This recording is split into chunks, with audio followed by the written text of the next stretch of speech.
Our Constitutional Ambassadors program allows us to bring up to tens of thousands of school kids from the school district of Philadelphia and other districts to the National Constitution Center for a 4-hour immersive experience in constitutional education. It begins before they come here and it ends after they leave, connecting their classroom with other classrooms online in different parts of the country. And the Supreme Court said, yeah, you have a right to protest, right? Your rights do not end at the schoolhouse gate. How do we think this would be different had it been a private school? If it's in a more private setting, there are less rules in place because it isn't getting support from the US government.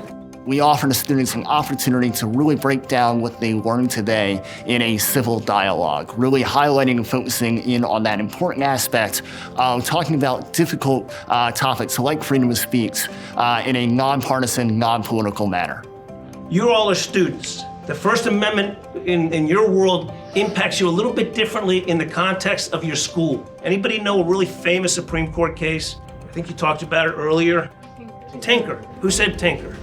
What's your name? Dana. Dana, you gotta stand up. All right, Dana, tell us about Tinker. The students were protesting, I believe, the Vietnam Correct. War, so they were wearing the black armband. Correct.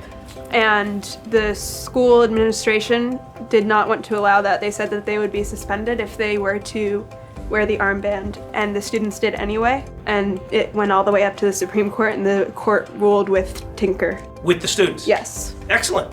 We take our own backgrounds as children and we bring it out in public, and then we take their own. And then we're both kind of grabbing straws in a sense and going home with something more holistic. We, for some reason, have lost the ability to engage in civic dialogue. And so if our young people can model that for us and learn how to do that around pieces of text that are part of the Constitution, then we'll all benefit. And when we talk about ambassadors and youth ambassadors for their peers and for adults and for their communities, then we're actually growing our collective understanding of the Constitution and its application to our day-to-day lives. How do you feel about presidential pardon power?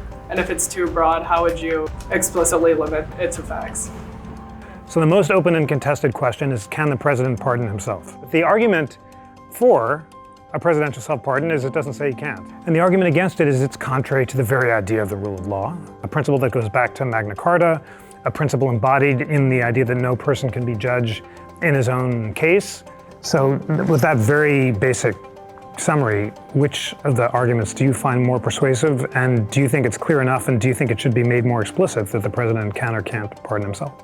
I would encourage anyone who possibly can to come to the National Constitution Center because it is the most amazing building and it has some amazing exhibits, and it really gives you a point of view and it shows you where the Constitution came from and it shows you everything you need to know about our history. When you think about these conversations that kids are yearning to have, these are issues that they're gonna deal with as adults throughout their time as Americans. And we wanna prepare them to have these dialogues and then also to empower young people to hear different perspectives and sometimes find common values within each other.